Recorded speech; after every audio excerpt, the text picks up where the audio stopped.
Your show will go live in 5 seconds. 4, 3, 2, 1. Insurrection, obstruction, indictments, civilly liable for sexual abuse. The one man responsible for all that could be sitting in a prison cell on election day and still be elected commander-in-chief for these United States. That man is beholden to Putin, weakened NATO the last time around, and is currently tying himself to wealthy Saudi oil money. He enriched himself when government stayed at his properties. He campaigned on wanting to use government to go after his political rivals and wants to expand executive power. If Donald Trump is reelected, our nation is lost. So let's roll up our sleeves, get to work, and tell the MAGA folks no more before it's too late.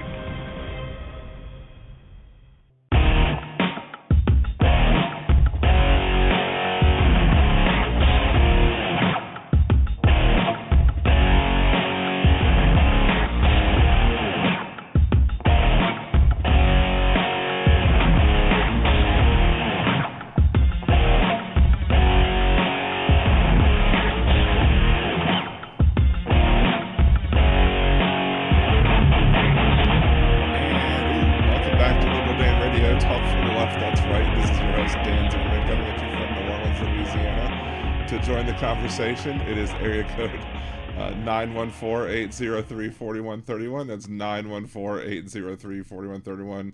Y'all don't need to see the mess that's left by my children. So I was like, wow, what happened to my pseudo green screen? Hopefully this is not a full-on technical difficulty day, but we'll see. I did get a late start to starting the music, but it's fine. We still got in there right at 8 p.m. Thanks everyone who's in the chat room currently. I know Hal, I think, is going a little bit long, so I'm sure we'll have some people meander in as we continue. Today we're going to talk about one thing that was brought up last week. I think it was Ken QB, maybe somebody else brought it up. I don't remember particularly, but talking about the issues of not being sick enough to get help through insurance. So I'm currently going through that with something. So we're going to talk about that a little bit. We're going to talk a little bit about that. We're going to go over briefly, not the full-on deep dive that we normally do when it comes to Supreme Court rulings, but there was a very good Supreme Court ruling that took place for workplace equality called Muldrow versus St. Louis. And I had a couple of new whatever podcast videos pop up into my feed, and some of them I just had to I have to respond to. So we're going to return back to doing another unraveling toxic masculinity video or 2 or 3 or however I feel like chopping them up, simply because of the fact that I want to make sure to just keep unraveling that toxic masculinity. So shouts out in the chat, Aaron, Dave, Steve, Jackie, Jeff.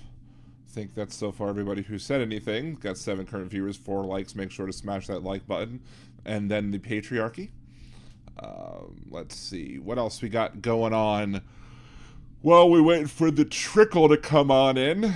I'm still doing that game. There's like 2 to 3 days left in the campaign for me to be able to do the game that's linked to. We'll pin it in a second on the top of both chats. If you're listening on Blog Talk Radio, especially during the part with unraveling toxic masculinity, you'll probably want to listen on YouTube because you won't be able to hear the clips that I'm playing on YouTube or on Blog Talk Radio. So if you're listening over there, you may want to just head on over to YouTube, simply because that'll be the way you'll get to hear the last part of the show. Unless you have no interest in learning about toxic masculinity, then I guess you could bug out early.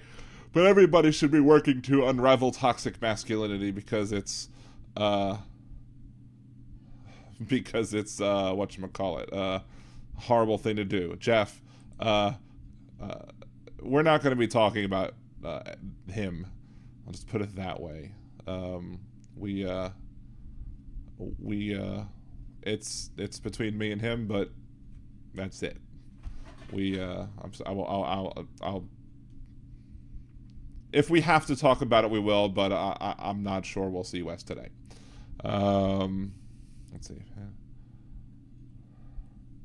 So Jolie, hey Jolie, what's going on? Be back in a few. Take your time, hurry up. Or take your time, hurry up. The choice is yours. Don't be late. Nirvana lyrics. Yeah, my phone had to auto-update today as well, so I know that feeling, especially when it wants to do it at the most inopportune moment. That's what really sucks. But on the puzzles and survival game that I just linked to in both of the chats, they're both pinned.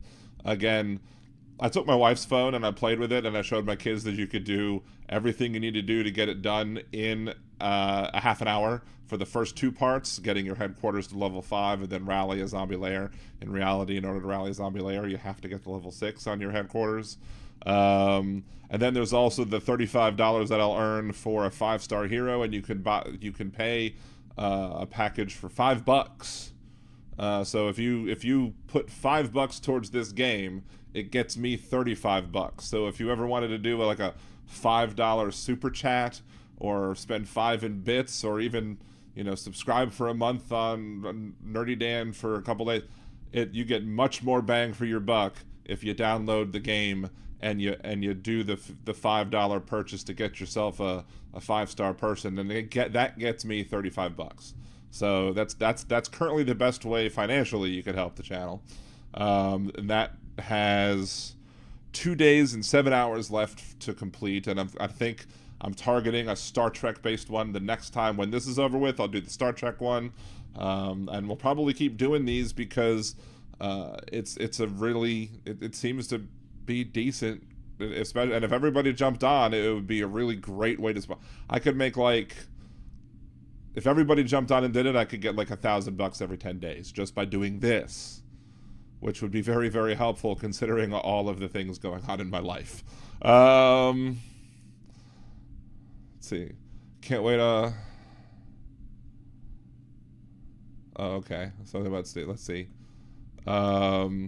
You can email me, Jeff, if you're curious. liberaldanradio@gmail.com. Anyway, so anywho, there's that. There's also the cheap ways and the free ways to help the show. Remember to subscribe on YouTube, follow on Twitch. Both of that's free. If you have an Amazon Prime account, you can subscribe for free every month. You just have to re-up it every month. You can do it that way. You can be a liberal Danimal and get some memberships on YouTube. You can buy super chats, super stickers. You can buy bits on Twitch. You can buy me a cider. Go to liberaldan.com. Click the Buy Me a Cider button. You can Venmo Liberal Dan on Venmo. Just scan the QR code right there. Both ways will work. And you can become a Liberal Dan Radio patron. Go to patreon.com/liberaldan or patreon.liberaldan.com. Either way will get you there, and you can support the show for as little as $5 a month. So, see, Jeff, I had 2 posts about the Jeff talking about the guy that lit himself in fire. I thought he had died. Someone said they brought him to the emergency room, but I guess he is officially dead now. So one of the first thing I said when I saw that, and I tweeted it out, and was like, "Yo, this Donald Trump trial is lit." And I was hoping to get some toxic MAGA folks to bait them in with that. But then I also said, was like, well, I guess Donald Trump just lost a voter. Jeff, the email is just liberaldanradio@gmail. Say Liberal Dan Radio on YouTube, Gmail, Facebook, TikTok, Twitch. Liberal Dan Radio everywhere, except there is liberaldan.com as well. But liberaldanradio.com brings it to the YouTube channel. So, but yeah, I was like, yo, this trial's lit. And this guy took it a little too seriously. Oh, well. Some people be cray-cray. And not a shock that it's, somebody supporting Donald Trump who happened to be from Florida, so it's a Florida man who went ahead and did it as well. So all sorts of non-shocking revelations as it pertains to Mr. I did start the fire on myself. There should be a Billy Joel song created after him. Yes, I did start the fire. So I was going to make a joke about Santos and flaming. I was like, wow, with Santos we had some flaming Republicans, but this is ridiculous. Something like that. Or do the Billy Joel like, he did start the fire. He was all totally MAGA. And I don't know what else would rhyme. I'd have to think of a better rhyme or lyric than that. So anyway, I have a morbid sense of humor. Comes from being myself Jewish, and we tend to enjoy gallows humor, so to speak. I don't know if there's fire humor, self-immolation humor. I don't know. It's crazy. These people are nuts. Like, the idea that you would put yourself on fire just because Donald Trump, and maybe there was another reason, I don't know, maybe he was protesting, because there have been people who were protesting what they felt was unfair child support payments, and instead of paying it and supporting their child, they just lit themselves on fire in front of the courthouse or whatever. Kind of dumb, if you ask me, but I should let Trump say it, because I don't want to walk all over his horrificness. It is what it is. Thank you, Donald.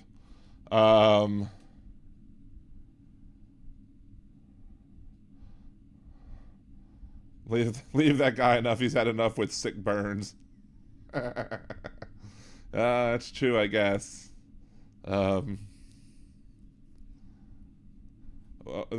He tried to find a partner by going to Match.com.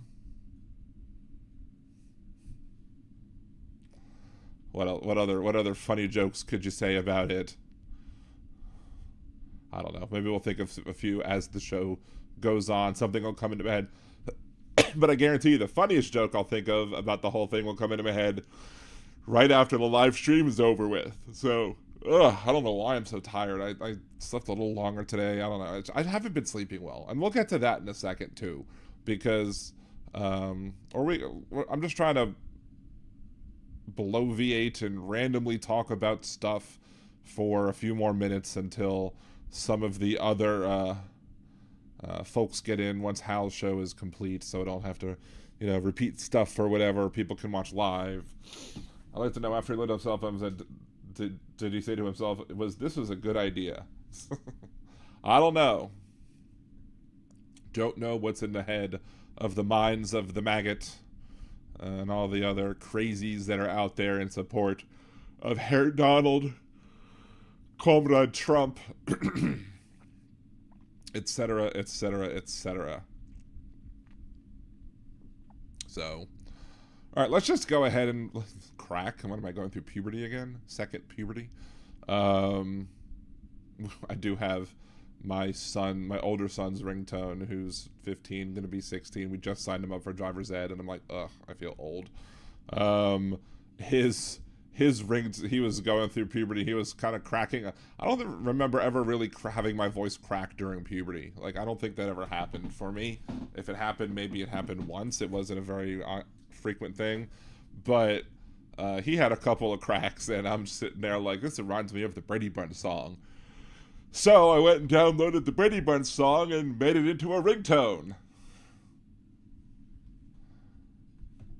So whenever my oldest son calls me, he's like, when it's time to change, you got to rearrange who you are and what you want to be. Sha-na-na-na-na-na-na-na, sha-na-na-na-na, sha-na-na-na-na-na-na-na, sha-na-na-na-na. Autumn turns to winter, winter turns to spring. Sorry. Maybe I'll get a copyright violation for singing the Brady Bunch song. Some terrorist tried that at Glasgow Airport a few years ago. Some Glaswegian just laid him out. Welcome to Scotland. Well, we're not going to have you making my flight late simply because you want to set yourself on fire Immolate yourself on someone else's timeline. Or something to that effect. Yeah, because imagine your flight. Imagine having to explain that. Like, my flight's late. Why was your flight late? Because someone set himself on fire outside the airport. What? Like, why? I don't understand why. I mean, I get that people have issues and need therapy and that we should, enable them to do so, but most of the people who are following Trump would probably view therapy as something for the weak, something for the weak-minded, and as such, there's no way they would let some shrink talk to them. I ain't going to no therapist. I ain't going to talk to them. I'm gonna sit there and just in my own misery until I immolate myself. I don't know what that means. It sounds dirty, but it's probably something to do with fire.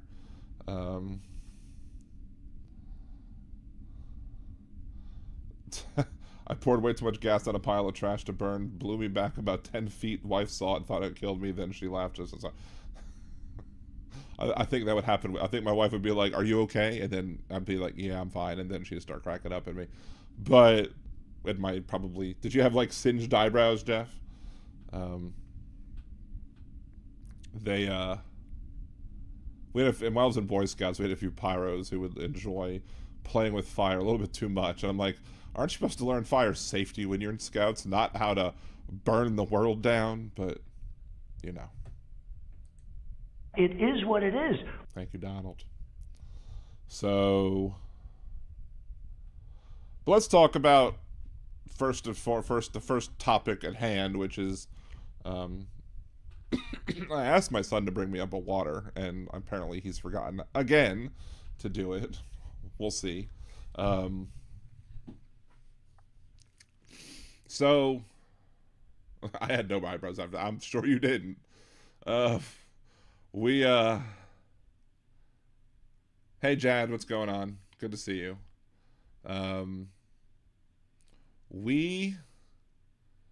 I've been dealing with issues like with my size for a very long time.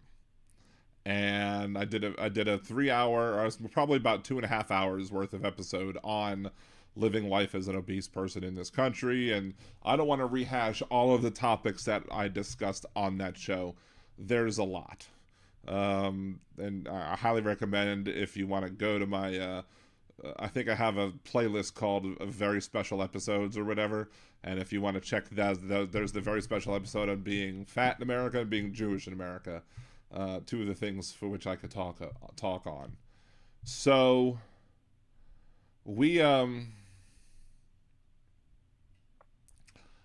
I was on Trulicity for a while. My last doctor wanted to get me on Trulicity. I finally got on Trulicity.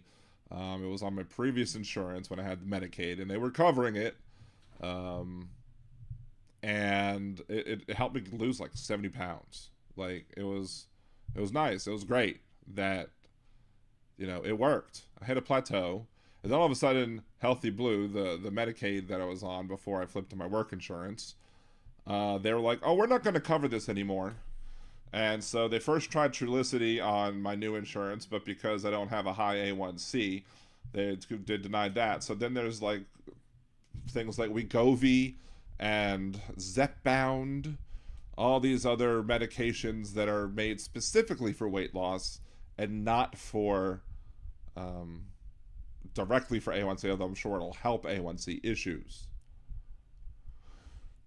Did I get that? No, it was not approved. I need prior authorization. So then the doctors mailed in the prior, or emailed or whatever, electronically filed the prior authorization claim. They denied that. They've appealed it. They denied it again. Why? Why was I, the large man that I am, denied the ability to get an injection to help me lose weight? And there's signs that show that not only do these injections help you lose weight, they help with heart disease, help with a whole bunch of other stuff that can be caused by obesity. And there's plenty of people who are rich. Here's part of the problem. There are plenty of people who are rich who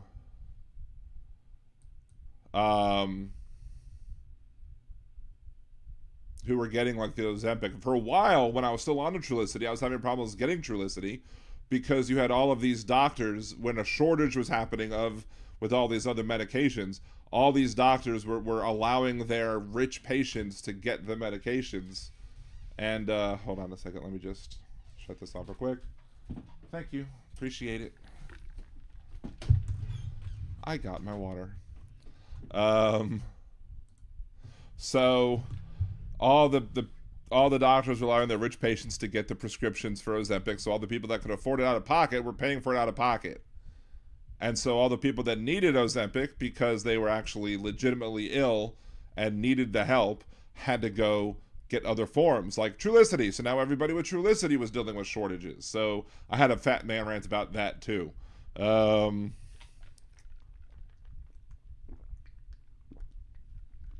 So, yeah, 815, no.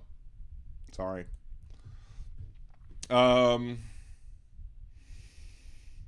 Caller who's not being allowed to call in. Anyway, so where was I at? Anyway, talking about, okay, weight loss. So that, I think I finally was able to get my injection by when I needed it, but that was still when my insurance would cover it. Now it won't. Why won't it? Well, I'm not diabetic. I was at the cidery Friday, and there was a guy talking about how his A1C was like 12, and I was like, you? So you don't have to be fat to have a high blood sugar to have diabetes. So my A1C is not elevated. It's not high enough to get you to qualify for any medicine. I don't have high blood pressure. I don't have high cholesterol. None of anything that I have that's measurable that you could test for in a blood test is wrong with me. Like, if it not for the weight, it'd be perfect. But I have the weight, and the weight causes issues like, just simply comfort issues, problems, I get sore because my legs have to move around, more weight. It causes me to be more sore. My back's been sore recently. My legs have been killing me recently. It's just dealing with all that crap. But none of that matters to the insurance industry. It doesn't matter at all. Why? Because they want to write as few prescriptions as possible. They don't want to cover these things. And it's BS. Because how better to help people? It's almost like if I could afford just to get the liposuction and just have all the fat sucked out of me, it wouldn't solve the overall problem, but it would at least allow me to have the weight taken off of my body and no longer harming my knees, no longer harming my back. It's terrible. It's annoying. And there are plenty of other people going through the exact same crap that I'm going through because we don't fit. Society does two things stupidly. Society decides that it's going to judge everybody for being fat, and we'll see an example of that later. If you're fat, you're somehow a flawed human being with no self-control, even though we've covered the reasons why that's not true on the podcast already. But then when you want to have get something done about your weight, the pharmaceutical companies have all these options, but the insurance won't cover it. Like, don't you want me as an insured person to be as healthy as possible so that, an ounce of prevention being worth a pound of cure? They probably don't. They just want to take all the money up front and then hopefully, take their golden parachutes and jump out before it becomes a problem. See, am I retaining water? I don't think I'm retaining water. I don't think that's an issue.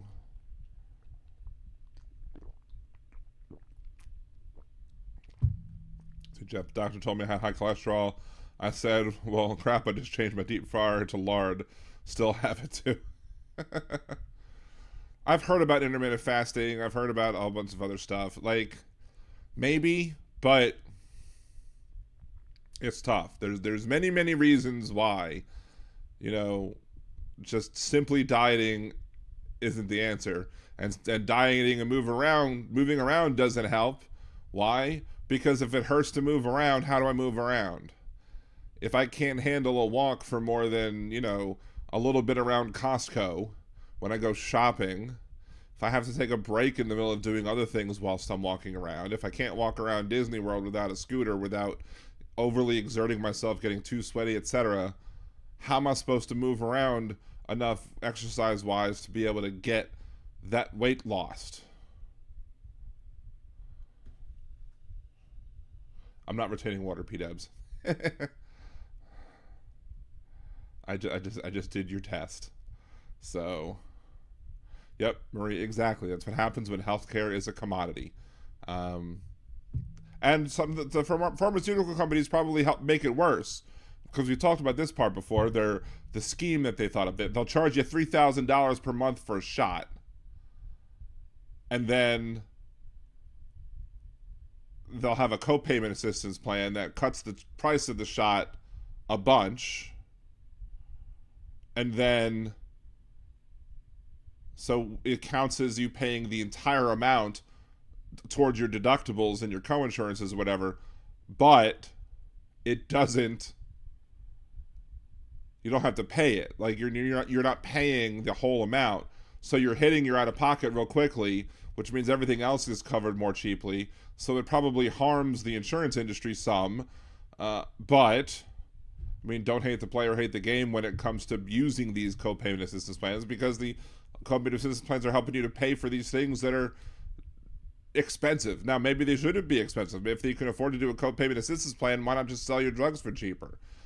Well, the reason is because once you hit your deductible, or once you hit your max out of pocket, then everything's coming to the insured, from the insurer to the from the insurer to the prescription, to the pharmaceutical company, or to the drug company like Walgreens, who then pays the pharmaceutical company. Either way, they've got the scam figured out, and we can't benefit from it. Hey, say how, what's going on?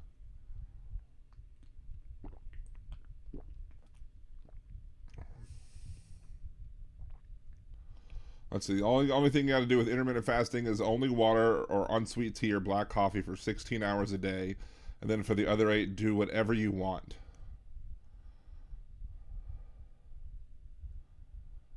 Does that mean eat or drink whatever you want to? Like, can you have soft drinks and Cokes or whatever, or sweet tea? Of course, if you watch Hal Sparks would tell you there's no such thing as unsweetened tea. It's non-sweetened tea. Unsweetened tea implies that you took the sugar and you put it into the tea and then you removed it from the tea. Non-sweetened tea is tea that hasn't been sweetened yet.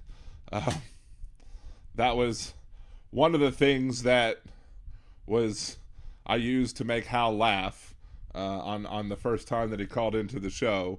Was I did a callback to his bit, and I was like, do you think we should stop calling the people who haven't had the vaccine the unvaccinated? Because they're not unvaccinated. It's not like we gave them the vaccine and then took it away. They're the non-vaccinated. And he chuckled and was like, yep, there you go. So, what's up, Don? Good to see you. Just no sugar for 16 hours or food of any kind. I mean, technically, I probably, some of these days, I do that already, simply because of the fact that, my food schedule's so effed up. But yeah, I know soda's bad. Pop, Coke, whatever you want to call it.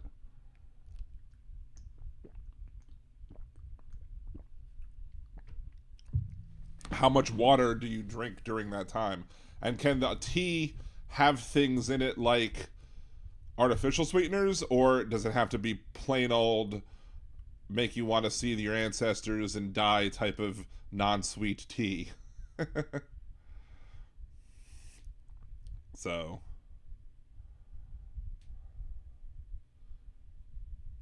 anyway, but yeah, so that's what I've been dealing with insurance wise recently. That's a pain in the ass, because It's like, come on, this worked, or this was working, and now I can't get it. So if I want it, I have to start paying, like, I would have to start paying something like I have to pay some ridiculous amount of money a month.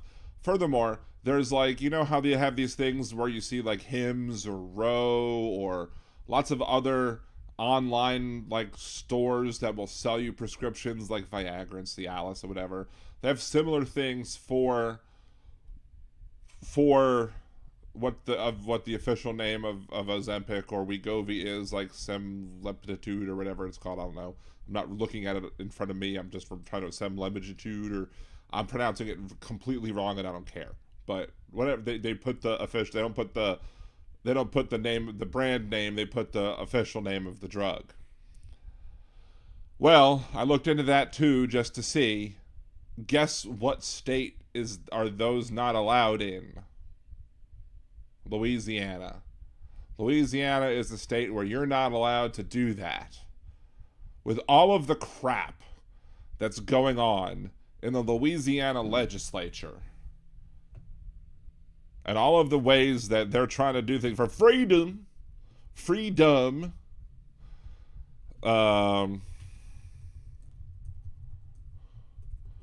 they can't seem to get that one. There was another bill coming out recent. There was announced recently. We talked about the public records one or whatever. There was another one. There was a recent bill that was coming up soon. That was after the public records law. That was just another example of Louisiana being stupid. There is this interesting. Let's see. Louisiana legislature advances bill to protect IVF treatments. Huh. The Alabama Supreme Court ruled. Blah, blah, blah, blah, blah, blah, blah, blah, blah. Let's see. Let's look at the bill and see what this bill says. Hey, what's up? Trucker John's here, and Nick Rich. Good to see you, Nick Rich. Come on, are we going to actually be able to see the bill or not? There we go. Text. Engrossed.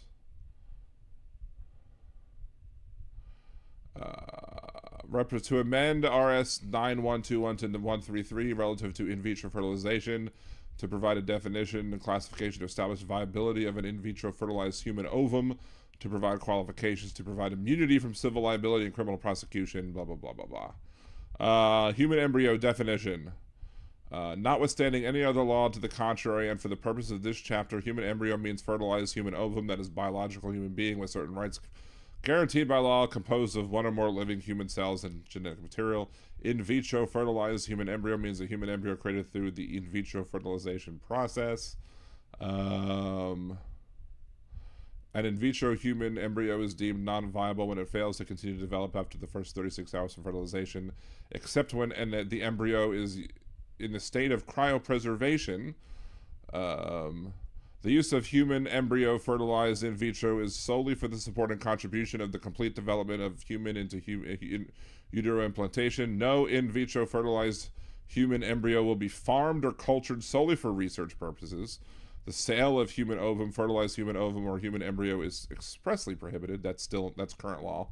A viable in vitro fertilized human embryo exists as a juridical person until such time as the in vitro fertilized embryo is implanted, at which time rights as otherwise allowed by law as a juridical person, the viable in vitro fertilized human embryo shall have the capacity to sue or to be sued. How is this helping anybody? And recognized as a separate entity apart from the medical facility or the clinic where it is housed or stood. A juridical person in the in vitro fertilization embryo shall be given an identification by the medical facility for use within the medical facility. The confidentiality of the in vitro fertilized embryo and the patients for which it came shall be maintained. An in vitro human embryo is a juridical person, is recognized as a separate entity apart from medical facility. Direction and custody. An in vitro fertilized human cannot be owned by the in vitro fertilization patients who owe the in vitro fertilized human embryo a high duty of care and administration. An in vitro fertilized human embryo is under the direction and custody of the patient and is not the property of the physician, which acts as an agent of fertilization. Jesus Christ. Let's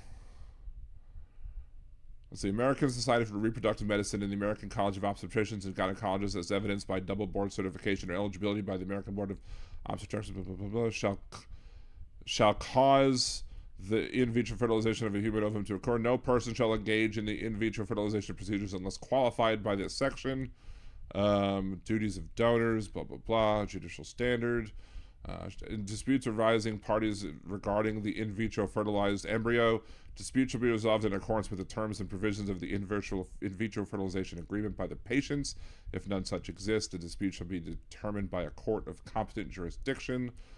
No physician, hospital, in vitro fertilization clinic, manufacturer, provider of services, or their agent who acts in good faith in the screening, collection, conservation, preparation, transfer, and cryopreservation of the human embryo, including the provisions of goods or services relating to thereto, shall be subject to criminal prosecution or civil liability. Immunity granted by the section is applicable to all actions, including actions related to succession rights and inheritance. For the purposes of this chapter, good faith means blah, blah, blah, blah, blah. There's no such thing as really good faith. Inheritance rights, holy crap. Inheritance rights will not flow to the in vitro fertilized embryo as a judicial person unless the in vitro fertilized embryo develops into an unborn child that is born at live birth or any other time when rights attached to an unborn child in accordance with the law. So it's not a child that can inherit things, but, you know, it's ridiculous. It's so ridiculous. Yeah, it's saying it's not property. They're saying that the embryo is not considered property.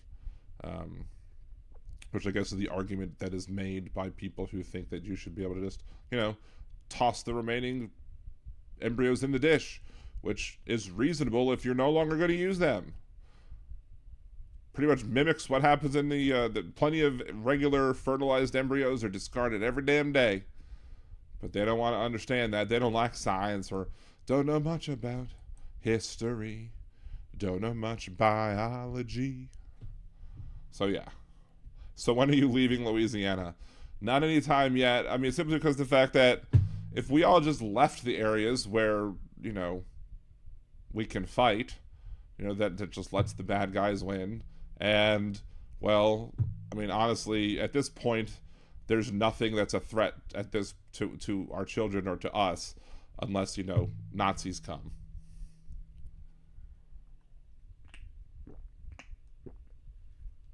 Say, I better not drop my semen sample. That will be millions of manslaughter charges, damn it. I don't think they were specifically saying embryo, so you have to have that semen combine with some mitosis has to happen between the sperm and the egg, so to speak. The first playoff game for the Women's Professional Hockey League sold out over 21,000. This is more than almost all NBA games that night. That's pretty darn cool. Yep, that's wild. Can sue or be sued, yet can't inherit anything, money, root of evil. Yep, pretty much. So, let us go. We're already 40 minutes in. So, I got 25 viewers now. That's awesome to see. Haven't said hey to you. Hey to you. Dawn, hello. Janelle. Cynthia from Texas is here. Good to see you. What else? Who else? Again, just a reminder, if you've not liked the video, like it, share videos, other videos, subscribe to the channel. The linked game is still up for about the campaign for the game is about 2.5 days, 2 days, 7 hours or whatever. You play a half an hour worth of game can get me playing a half an hour's worth of game can get me $16 from this rewards thing, and then if you also pay $4.99 to get the initial top up pack that they're calling it, like just spending the $5 and getting the epic character, the 5-star character, gets me 35. So what other place, if you want to support any podcast, what other place do you have the opportunity to pay $5 for something in a game and then and then that benefits me by 35. Where else is that possible? To steal, if you want to contribute 5 to the show, do it that way instead. I've already confirmed that works. So there you go.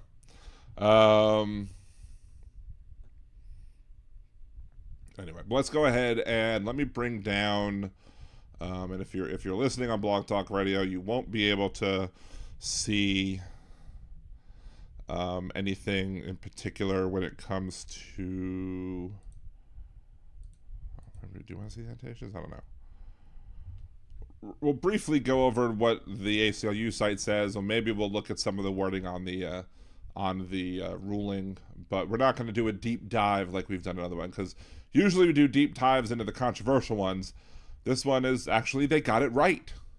The Supreme Court managed, this activist conservative Supreme Court managed to get it right. Supreme Court delivered a huge victory for workers and workplace equality. The court issued a ruling in Muldrow versus City of St. Louis, holding that Title VII of the Civil Rights Act bars employers from discriminating in decisions like lateral transfers without requiring employees to show that the discriminatory action caused significant damage. The ACLU of Missouri and the Constitutional Accountability Center filed an amicus brief in support of plaintiff Jatanya Claiborne Muldrow, who claimed that her employer, the City of St. Louis, violated Title VII by transferring her to a new position and subsequently denying a transfer request because of her sex. U.S. Court of Appeals for the Eighth Circuit ruled it was not sufficient that the transfer decisions affected the conditions of her employment. Instead, Muldrow had to also establish that her reassignment or her denied transfer request imposed material employment disadvantage, putting, again, the onus on the person who's harmed and not the onus on the people who are trying to say that their actions are constitutional. It's always been my stance that if the government should have to always prove that its actions are constitutional before anything else takes place. But, it is what it is. Supreme Court decision is a win for workers. Courts have often dismissed cases under materially or significantly adverse standard when employees have materious discrimination claims. So the court's decision come in the midst of a coordinated attempt by conservative advocacy groups trying to cast this ruling as a danger to workplace DEI trainings and initiatives. The fear-mongering of DEI opponents has no basis of law, blah, blah, blah, blah, blah. So let's go on and check out the... there we go. Supreme Court of the United States, Muldrow versus City of St. Louis, Missouri. Sergeant Jatanya Claiborne Muldrow maintains that her employer, the St. Louis Police Department, transferred her from one job to another because she is a woman. From 2008 to 2017, Muldrow worked as a plainclothes officer in the department's Specialized Intelligence Division. In 2017, the new Intelligence Division commander asked to transfer Muldrow out of his unit so he could replace her with a male officer. Against Muldrow's wishes, the department approved the request and reassigned Muldrow to a uniformed job elsewhere in the department. While Muldrow's rank and pay remained the same in the new position, her responsibilities, perks, and schedule did not. After the transfer, Muldrow no longer worked with high-ranking officers. Officials in the department priorities lodged in the Intelligence Division. Instead, she's supervising day-to-day activities of neighborhood patrol officers. She lost access to an unmarked take-home vehicle and a less regular schedule involving weekend shifts. Muldrow brought the Title VII suit to challenge the transfer. She alleged the city, in ousting her from the Intelligence Division, said that they discriminated her against her sex with respect to the terms or conditions of her employment. The district court granted the city's summary judgment. The Eighth Circuit affirmed, holding that Muldrow had to, but could not show that the transfer caused a materially significant disadvantage. Muldrow's lawsuit could not proceed. Held an employee challenging a transfer under Title VII must show that the transfer brought some harm with respect to an identifiable term or condition of employment, but that harm need not be significant. So it need not be significant. So let's scroll down. So Kagan delivered the opinion of the court in which Roberts, Sotomayor, Gorsuch, Barrett, and Jackson joined. Thomas, Alito, and Kavanaugh each filed an opinion concurring with the judgment.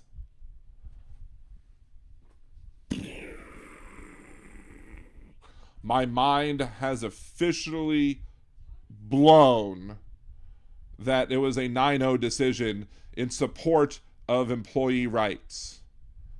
They even managed to drag Thomas along.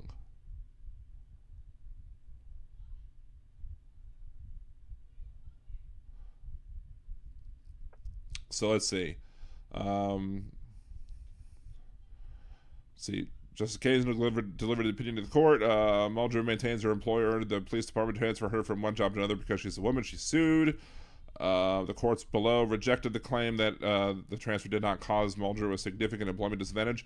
And how could it not have given her a disadvantage? She's moving from a very specialized kind of elite-sounding unit to just going over patrol officers. Like, clearly, there is a problem there. So we skip over the facts of the case, I guess. I kind of want to see, it's 22 pages, not a very long ruling. We granted certiorari to resolve a circuit split over whether an employee challenging transfer under Title VII must meet a heightened threshold of harm, be it dubbed significant, serious, or something similar. We now vacate the judgment below because the text of Title VII imposes no such requirement. So the text of the law did not impose a requirement. The courts were trying to be activists, and this activist conservative Supreme Court was like, we're going to go with Kagan this time and go 9-0. I bet you the only reason that Thomas and Alito was like, they're like, yeah, we got nothing, but we don't want to join in with Kagan, so we're going to do our own special things because we're special snowflakes. I really want to see what Alito's dissent, or not dissent is, but his concurrence is, because I wonder if his concurrence in this is as badly written or as poorly written as the other things that he wrote. The city tried to defend itself. Well, no crap, because, the city is being shitty.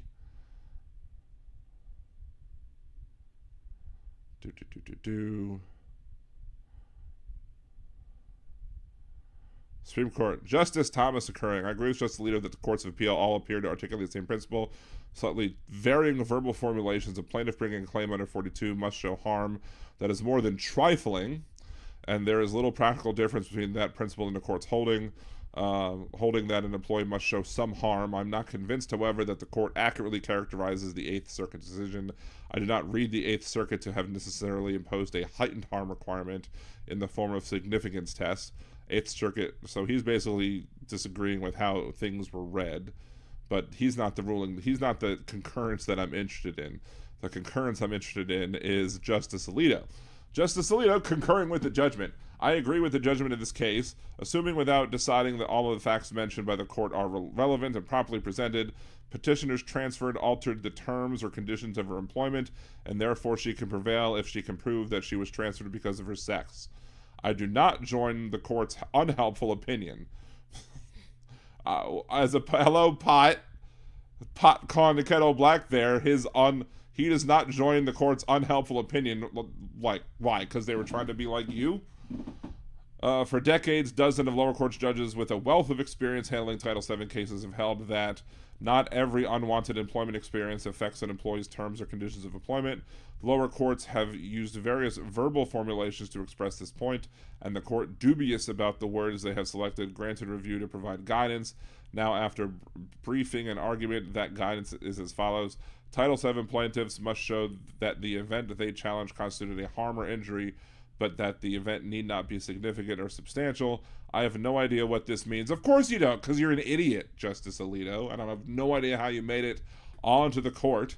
The primary definition of harm is physical or mental damage, and an injury is defined as an act that damages, harm, or hurts, an unjust or undeserved infliction of suffering or harm. Webster's Third International Dictionary from 1976, because of course you can't use a new one. These definitions incorporate at least some degree of significance of substantiability. We do not typically say that we were harmed or injured by every unwanted experience. What would we think if a friend said, I was harmed because the supermarket had run out of my favorite brand of peanut butter? That's clearly a tragedy. I mean, and it's clearly a non sequitur in the terms of this discussion. But these are the same people who tried to make an argument that by the way that that you could turn a puddle into being waters of the United States in their ruling that was harmful to the environment. Forget the name of the ruling, but let's see. I was injured because I ran into 3 rather than the usual 2 red lights on the way home from work. Again, non sequitur has nothing to do with the thing, just making up crap just to try and make a good point, but he doesn't make a good point because he never makes good points because he's an idiot. I see little, if any, substantive difference between the terminology the court approves and the terminology it doesn't like. The predictable result of today's decision is that careful lower court judges will mind the words they use, but will continue to do pretty much just what they've done for years. Okay. Of course, Kavanaugh had to say his thing. I wonder if there's any mention of beer. As long as you're not serving beer, you're fine. Or as long as you're serving beer, you're fine. I like beer. I love beer. Anyway. So there's that. There's that ruling. The surprising ruling where 9-0. Did you ever think that we would get a 9-0 ruling out of this court on the issue pertaining to employment rights? I'm shook. I'm absolutely shook. And even if Gorsuch is a corporate shill, they still supported employee rights. 9-0.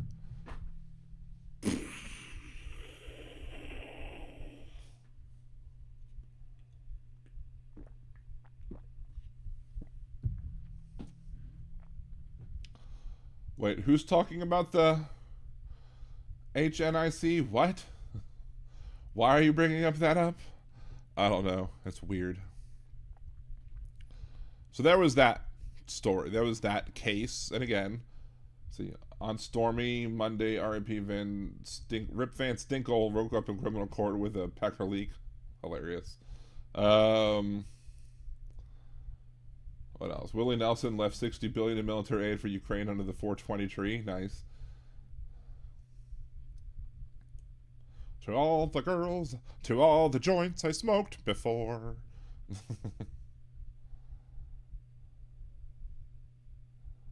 So, I missed Misha's comment about hugs. I could definitely use hugs. I'm all for hugs. I'm a big huggy person, and I probably could use some right about now.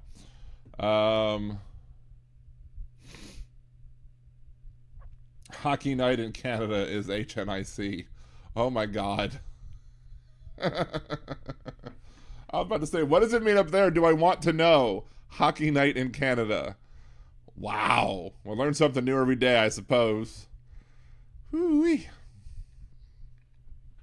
Let's go ahead and mute the audio for a second whilst we bring up my Google Keep, and we bring up all of these shorts that I want to view, including this one, which is just amazing. I can't even believe that this actually happened. And if you've watched these coming to terms with toxic masculinity, or I'm sorry, unraveling toxic masculinity ones. So, and there's really no reason. I didn't really even listen to the video, to the short. I didn't even watch the short. All I did was, nope, not that one. That one. And let's go ahead and move me over here so we can make this into shorts if we want to. Buy me a coffee. Is that not working? It doesn't seem to be working. Oh wait. There you go. It's working. So we'll put that up there. If I put that up there though, we won't see the alert.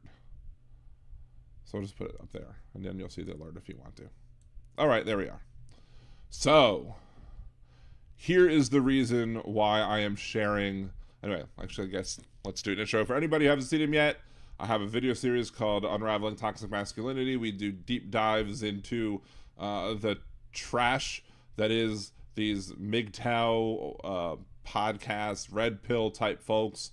Usually it's like the Whatever podcast and Fresh and Fit podcast. These are a bunch from the Whatever that just shot into my feed for some reason this week. And I'm like, all right, well, let's give it a shot.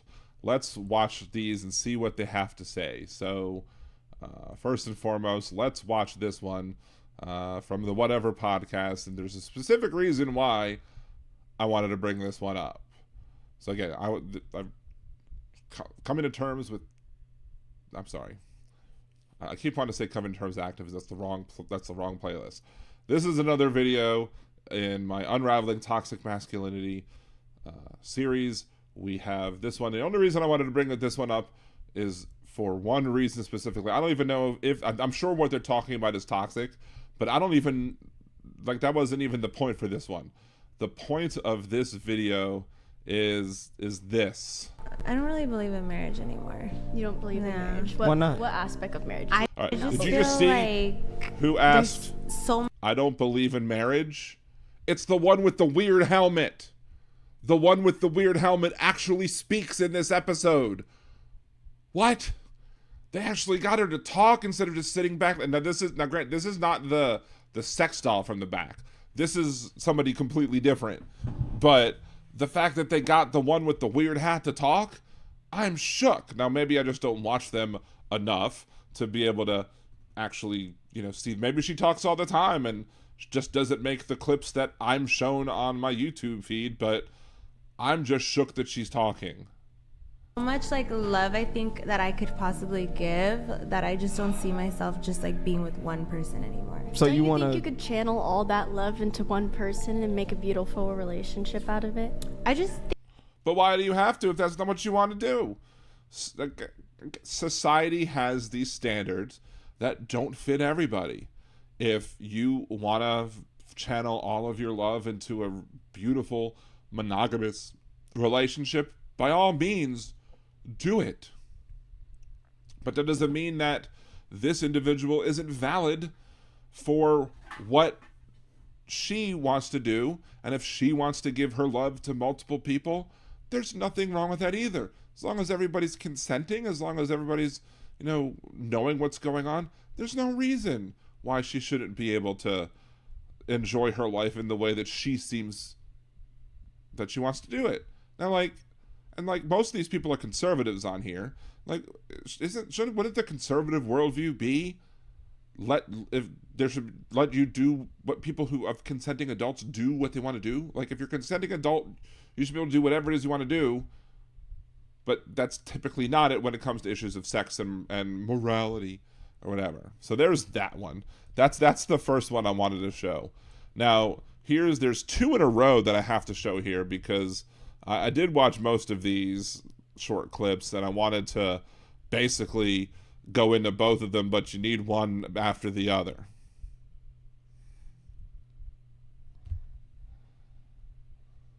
Would you object to your boyfriend going to the strip club during the relationship? Yes. Why don't you trust him? That's kind of insecure. To see naked woman. That's kind of insecure, though. And controlling. No. That's really controlling. It's a boys' night out. He wants to hang out with his boys. Have fun, blow off some steam. No.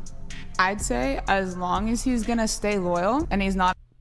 And look, people in a relationship should have discussions about what they're comfortable with and what they're not comfortable with, and but there should be no issue with people heading out, and as long as you trust the individual that you're with, that's fine. I mean, there are people who are not going to have moral issues with strip clubs, and I mean, it's the position of Liberal Dan Radio that all sex work is work.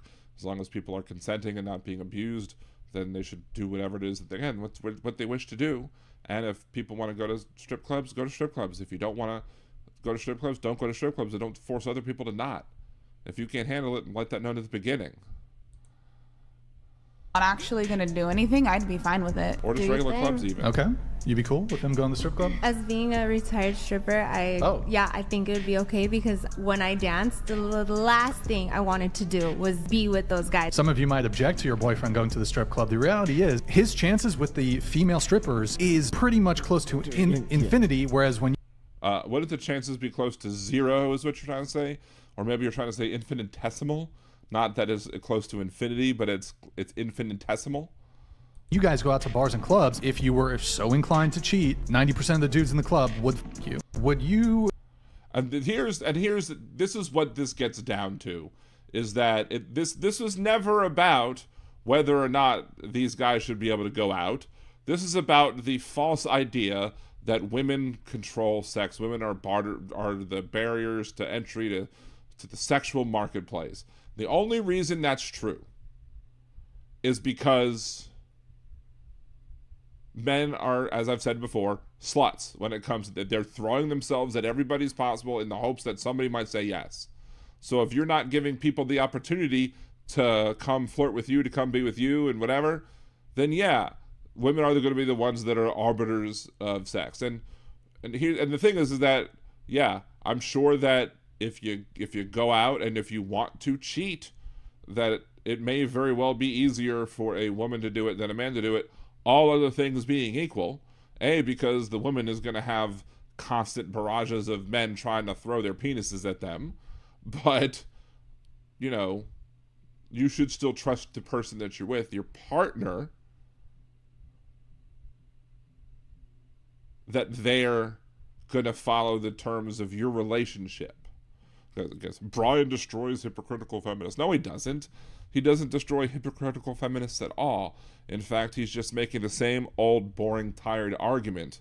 First trying to expose people as, oh, you're a hypocrite because you won't let your boyfriend go to the strip club, but you'll go to the club yourself. But again, most of them said that they would, no problem.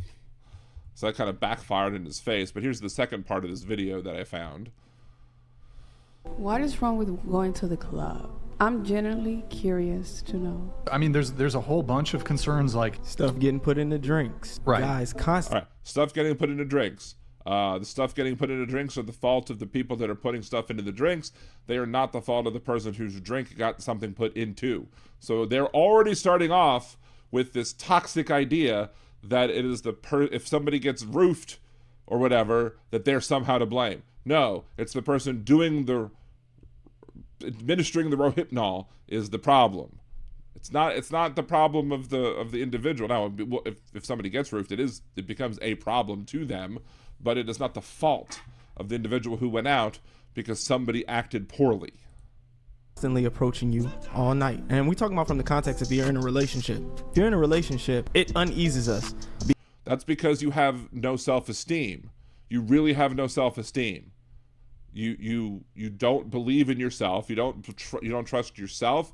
And then you put that lack of trust in yourself onto your partner because you think that your partner is going to somehow find somebody magical that night and then just violate the terms of your agreement. Why? Because a lot of people are trying to throw themselves. At least he's proving my point that that's what the guys do. A constant barrage of men just throwing themselves at the women at the club. It doesn't mean that they're going to act on it. Like, there are dudes that get upset when people check out their spouses. Like, people check out Cassie all the time. It doesn't bother me.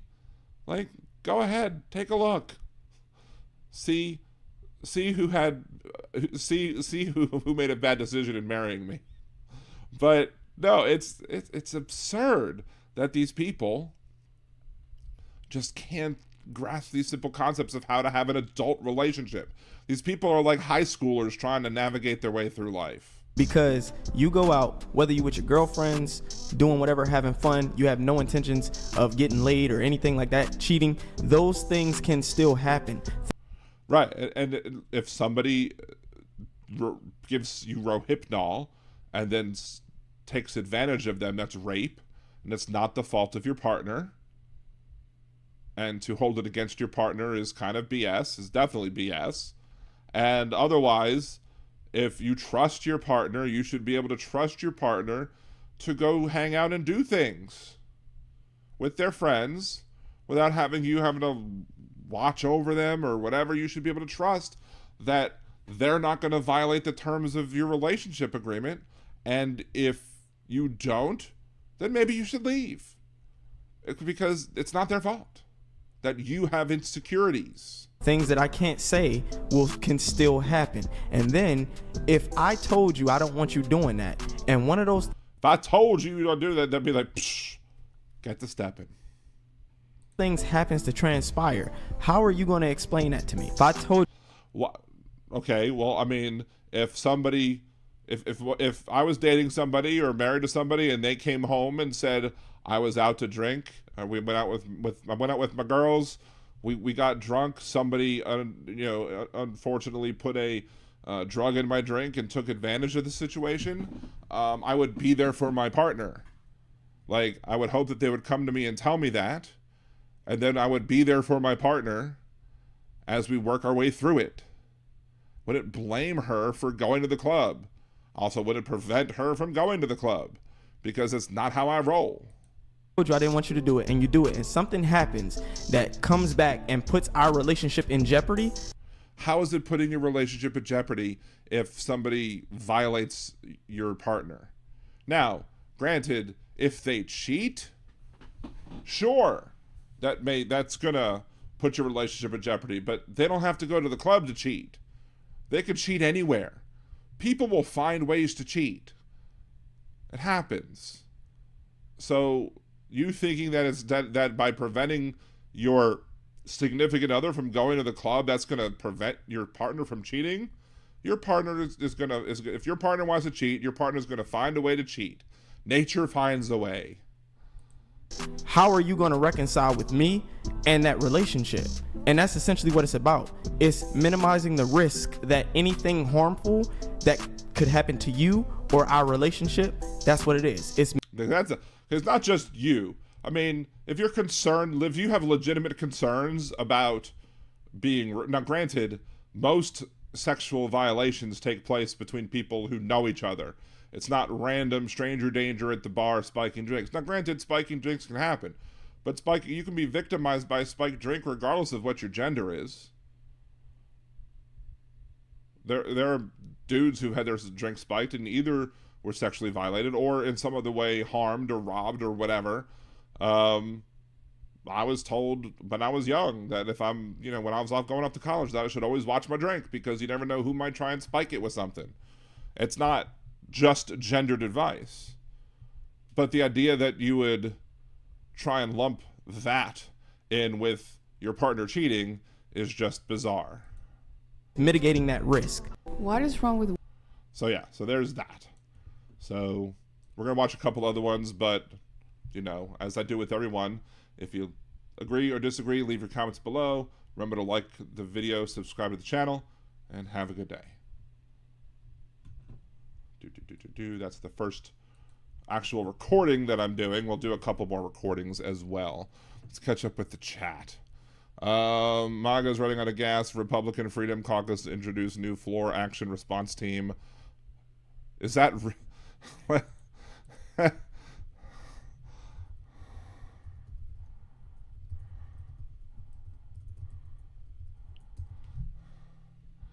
Freedom Caucus on alert for possible moves against it, and it's called by Politico the Floor Action Response Team.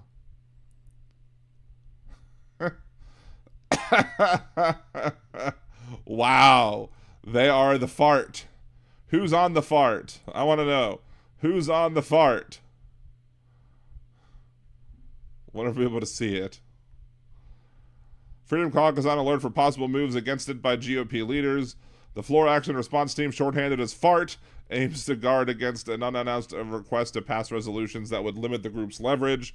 Conservatives in the House Freedom Caucus are signing up to take shifts to monitor the chamber floor in order to prevent their own party leaders from making unilateral moves that could curb their power. The Freedom Caucus's Floor Action Response Team, shorthanded FART, aims to guard against an unannounced request to pass resolutions that would stealthily limit their leverage against leadership, according to two Republicans with direct knowledge who are granted anonymity to speak candidly. While one of the Republicans said the group doesn't largely expect major developments, members also don't want to be caught flat-footed if a GOP colleague tried to seek unanimous consent or a voice vote for a resolution that would change the House's structure. Two potential examples of threats the Freedom Caucus perceives: the removal of its members from the Rules Committee or changes to agreements made at the beginning of the Congress with former Speaker Kevin McCarthy.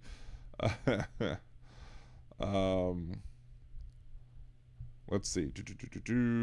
During a Wednesday meeting with Speaker and Republican Main Street Group, members of more of the establishment-minded bloc pitched Johnson on two changes According to 2 Republicans familiar with the matter, the first would remove Thomas Massie, Chip Roy, and Ralph Norman from the rules panel, ending an effective conservative stranglehold on the pivotal panel that preps bill for floor debate. There were a number of members who told him that he should not allow malcontents to serve on the Rules Committee.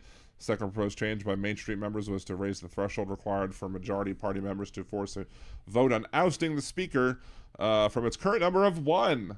Members of that group argue that McCarthy's offers to the right, giveaways that ultimately helped him end his term as Speaker, are handcuffing Johnson. Well, you know, you don't want to handcuff your Johnson, right?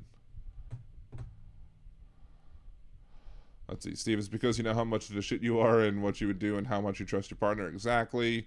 Having a high school diploma doesn't mean you graduated high school emotionally. Exactly.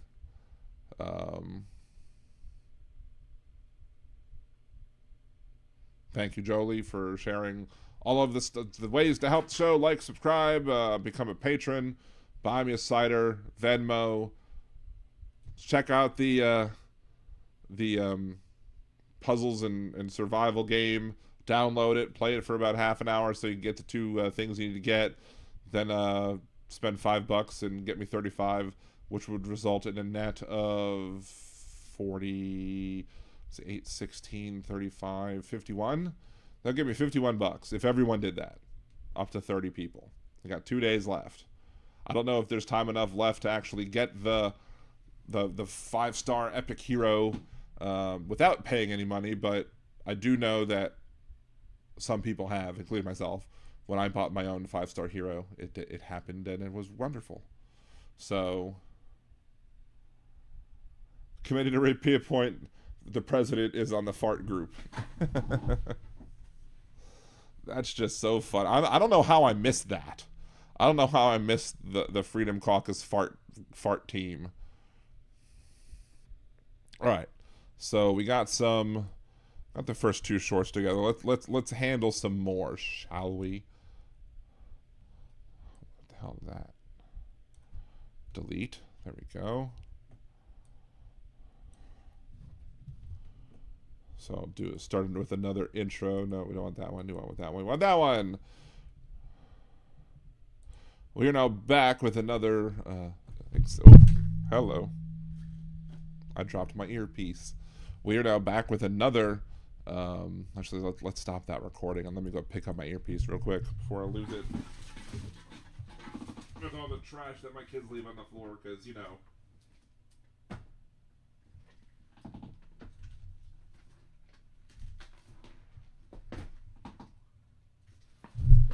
There we go. I don't know why it's just started playing that again. That's funny. Anyway, we're back. Better than ever. We are back with more Unraveling Toxic Masculinity. We're going to continue looking at a few more of these videos and responding to them in turn, just to see how terrible these people are. Next.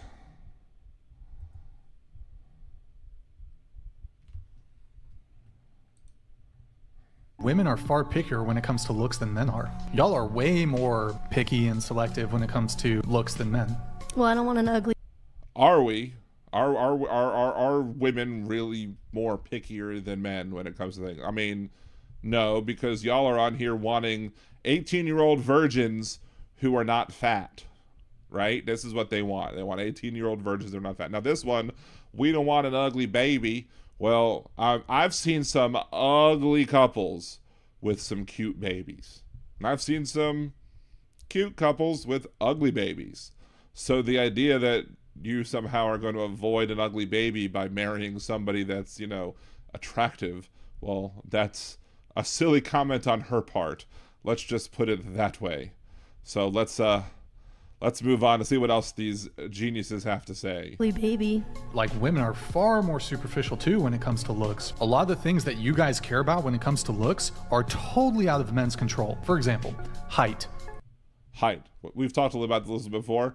My wife, if you ask my wife, if you say, okay, I have a crush, if she's like, I like that celebrity, I like that celebrity, I like that celebrity, like Brendan Fraser, Travis Kelce, A lot of other people that are out there who are celebrities who she's like, I like these people. They're all 6'3". She has a thing about 6'3" guys. Guys that are 6'3" are part of her thing that she likes, I suppose. Am I 6'3"? No. So just because you like somebody who's 6'3", it doesn't mean that you are only going to date people that are 6'3".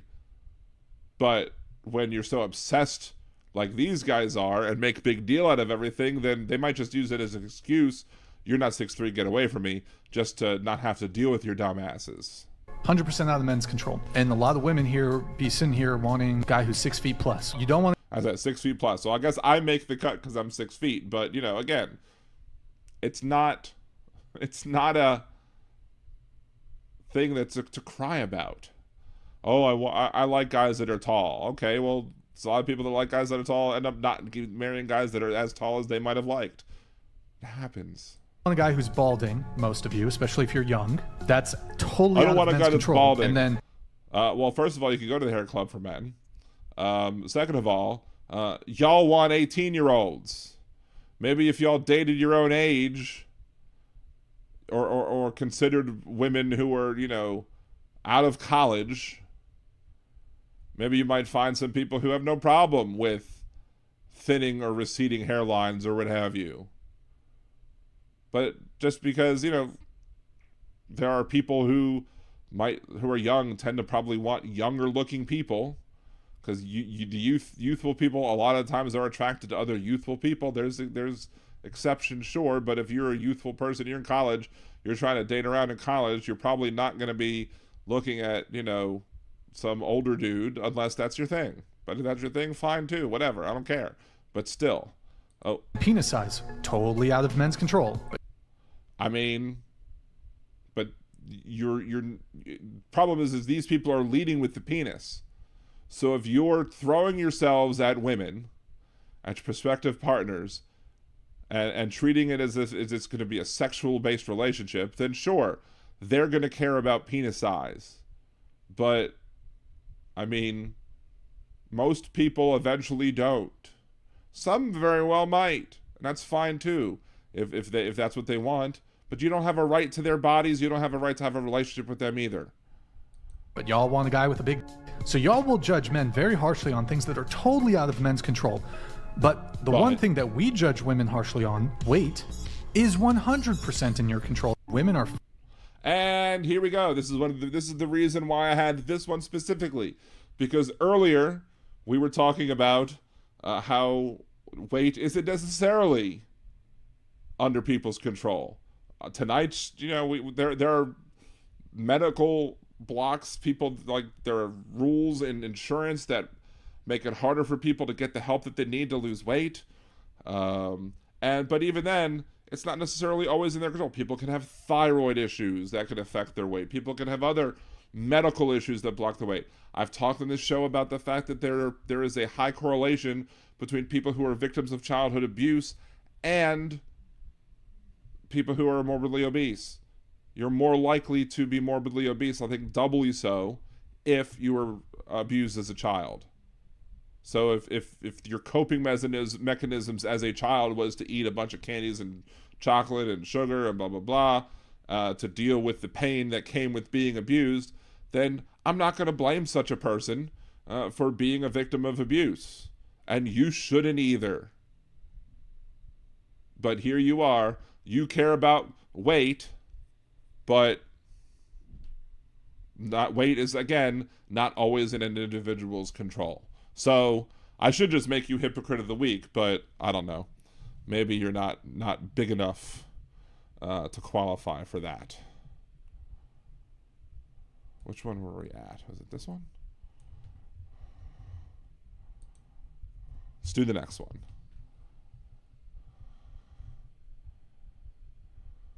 And you're 7'5"? I said 8. How did you come to that value? Or is this because was this one first? know I my think this value, is another one that I know my first. worth, and I know my... I think this one might have been first. Women are far pickier when it comes to looks than men are. Y'all are way more picky and selective when it comes to looks than men. Well, I don't want an ugly baby. So we'll come back to this one. And you're 7'5". I said A. How did you come to that value judgment? Because I know my value, I know my worth, and I know my beauty that I hold within myself for myself, and that is appreciated by other people. Because at the end of the day, beauty is subjective. Preach. Beauty is subjective. What I find attractive may not be what you find attractive. And a lot of the times, a lot of these incel MGTOW types aren't really honest about who or what they are attracted to when it comes to, you know, things pertaining to people's bodies and how they look.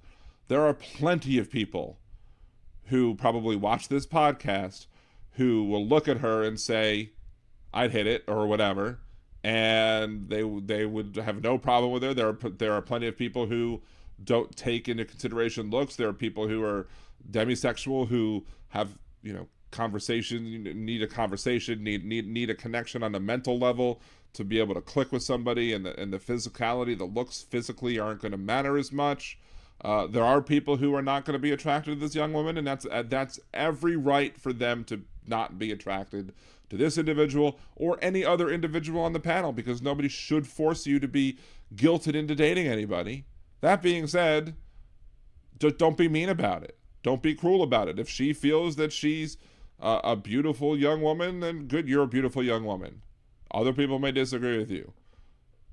She may be the sweetest, nicest person in the world, and you don't care. And that's the thing, is that if you had some incel big guy, like some guy as large as me, on here, complaining about, you'd be like, it's unfair that he can't have sex because y'all look at him like he's fat and you're judging him based on that. But yet you're judging her by her weight too. It's bullshit. And like I said, my fatness doesn't devalue me. Why? So I'm Preach. Your fatness does not devalue you. And he's like, why? Well, you're a slovenly troll yourself there, Mr. I'm a woodsman wannabe in your flannel shirt and your beard that, is mostly kept, maybe, I don't know, but why? Like, so you don't think she's an 8? Maybe you think she's a 2.8. Who cares? Other people are attracted to this young woman and would be happy to date her. If you're not one of those people, shut up about it. Why is it that your own assessment of your looks has nothing to do with how the external world perceives you? Because the external world is BS, and there's standards of beauty that are not realistic, but yet people like y'all will perpetuate and ignore that there are plenty of other people who are going to look at this young woman and be like, yeah, I'd date her, I have no problem dating her. No problem whatsoever. Have been pursued by many men who think I am gorgeous and beautiful. That perception exists whether you have it or not. And mic drop again, because she's owning these whatever folks, because yes, they have every right. Anybody on that panel, Brian or whoever this new schmuck is, I'm sure he's not new to the podcast, but I could already tell he's a schmuck. Anybody on this panel has every right to not date this young woman. And you can date whoever you wish as long as they wish to date you back. They might not be able to understand why people might find this. Maybe somebody finds this young woman attractive because they just like curves. Maybe they like a thick woman. There are people who are specifically attracted to like SS BBW or supersized BBW. They like larger women. That's what they like. Why? I've always dated thick girls. I've always dated women with curves. Like, I've dated some people that are skinny too. I was never prejudiced about it, but again, my sexual desires have nothing to do with anybody else's sexual desires.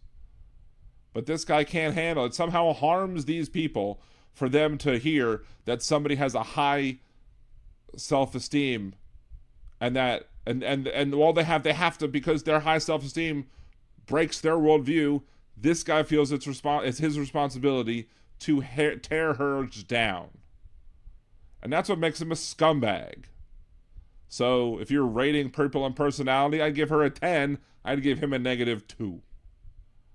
guess what? I'll never be the only one who thinks I'm hot, and I know that bugs me. Yeah. I mean, what is truth in a world that you're an 8? And what societal standards in which country? I must in love the every shit country out of on planet Earth, she's not an 8. Just because, again, he can't see why people would be attracted to her doesn't make her beliefs about her self-beauty nor the beliefs of anybody else who would date her any less valid. But he feels like he needs to, shut her down and make. But these people, these guys on these podcasts feel like they have to bring down everybody because that's the only way they retain control. You're ridiculous. But to be fair, also, it's interesting to claim to be so religious and so close to Jesus and be so negative. To tell the truth? No, I'm just saying, just to be so What would negative. Jesus do? He'd be like, you're a 10, sweetheart. Jesus would probably... I'm actually having a conversation with some people, with a newly converted friend of mine on the internet, and I was like, you're not supposed to be judging people, dude. That's not your position. That's not what your Bible says. And they couldn't handle it. So, yeah, this guy is definitely not acting in a way that Jesus would have been. You never know. Maybe Jesus would have tapped that ass too. Never know.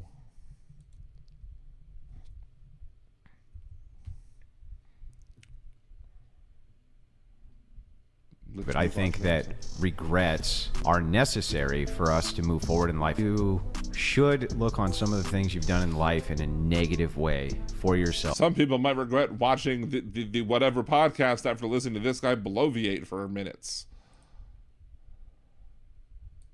And negatively view yourself for having done those things, and that's the only way to reconcile and to move on from them. And I definitely disagree in that. I was raised really, really religious, and I know that that's part of the religious standpoint is that sins. There is absolution, right? But absolution comes with a confrontation that the thing you did was wrong. And it should never be repeated, and it was wrong. For sure, but acknowledging something is wrong and regret are not necessarily the same thing. How do you know it's wrong if you don't regret it? Easy. You could be like, yeah, I should have done this before, but I'm not going to regret the decision I made in the past. There you go. Easy peasy lemon squeezy. This guy is not a very strong, does not have very strong mental acuity. Let's just put it that way. Let's go to the last video. And again, if you're watching on Blog Talk Radio... Any young women who are considering getting any sort of plastic surgery, I want you guys to know that there are plenty of men out there that will think you're beautiful and love you and find you sexy and attractive without the need to undergo dangerous, expensive, unnecessary cosmetic surgery. Unless you're fat. Then they're not going to find you beautiful because we just saw them berating people for being fat. But anything else that you want to have plastic surgery with, there's like, no, be your natural self. Until they actually see the natural selves, and then they'll be like, well, not you. We weren't talking about you. We're just talking about other people. We're talking about the hot ones or whatever. And of course, there we go. They have the woman with that weird hat back in the corner and not talking again. But... what we need to do is take back the culture and embolden women to see their innate beauty. Natural women need to just travel to other countries because you go to Europe, those guys, very little makeup is desirable, no plastic surgery. Any young women who are considering. But this is all about body autonomy, though.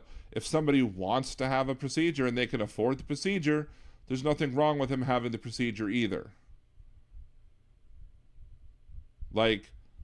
this is the one time where maybe they're sort of sounding like they're trying to be positive, but if you took this video in a vacuum, you might think to yourself, oh, these guys aren't so bad. They're advocating that people should embrace their natural selves. Well, the last video where somebody was embracing her natural self and believing herself that she was beautiful, she was told, nah, you can't feel that way about yourself because you're fat. So no, I call shenanigans on all this attempts to being potentially wholesome because you're not. This is not a wholesome video series that we're responding to right here. These people are toxic AF, and that's why we've added them into unraveling toxic masculinity. Again, what are your thoughts? Leave them below. Like the video, subscribe to the channel, share other videos with your friends, get the algorithms going, and have a good day. And there we go. There's the end of those as well. So there we go. We've handled those videos that I wanted to tackle today.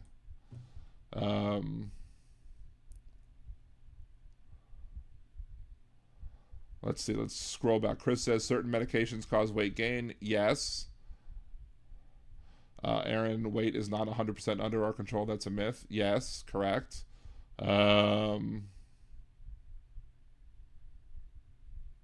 John Deff, get some platform shoes, Dan. I don't need them because she loves me for who I am. She likes me for me. Not because I'm not 6'3" or whatever. It's just like she can be attracted to me and have me not be 6'3". It's as simple. Because, you know, again, I don't treat our relationship as if it's just one for sexual bartering. Anyway, these people are so stupid. Baby fat happens. Good news. I just need another 5 inches. 5 inches where? Haha. Harry KP. Chris, how about someone with a kind soul and a good personality? Well, they would argue that all of these women that are being so unfair to men because they have high standards of what they want their partners to look like and be like and how well endowed they want them to be.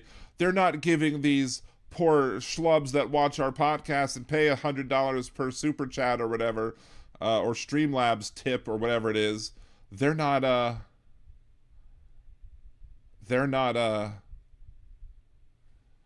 worried about those guys, and they'll berate the women who won't give them a chance, but they could be a kind soul and good personality. But they're not going to take that into consideration when it comes to a woman.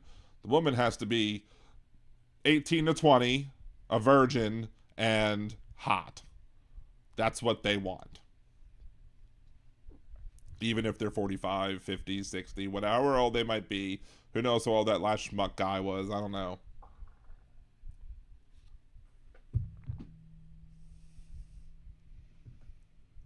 Let's see.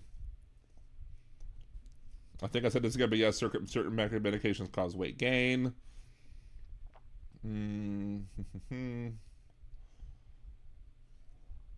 Thank you, Jolie, for sharing Jeff's son's band's link. Newest video, Sharp Pains. Appreciate you. Who wants Adonis if he's an idiot? Well, there are some... Look, these guys, especially when we've looked at the Myron Fresh and Fit podcast, folks, these people, they don't want to have somebody they can have a conversation with. They want just somebody who's going to be hot, who's going to be there for them as arm candy, and who is going to F them whenever they want. That's all they care about. They don't care about anything else. So it's possible that you may have women who, when they're only looking for certain characteristics or certain types of relationships, they might just be looking for a 6'3" hottie that can, you know, bring lots of inches. But that's not going to be every case. But if in some woman's past that they're eventually that they want to date, if they found out that in the past she slept with some guy that was 6'3" and hung like a moose, like, they're going to be like, well, I can't date her anymore. Tough. Ruined for me. I can't handle it.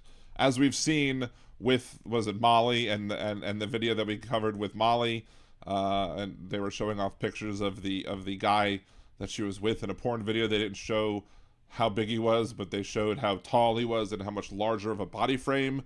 And, like, they got all racist with that crap. So...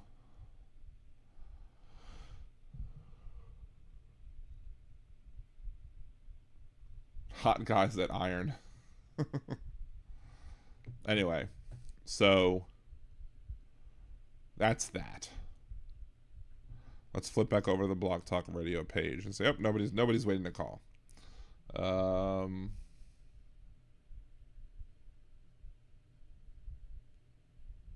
see. I think Minnesota and grumpy old men comes to mind. Nice. Anyway, that's pretty much all I wanted to talk about tonight. I covered the being healthy fat. I covered Muldrow versus St. Louis and the fact that the Supreme Court amazingly got a 9-0 ruling right.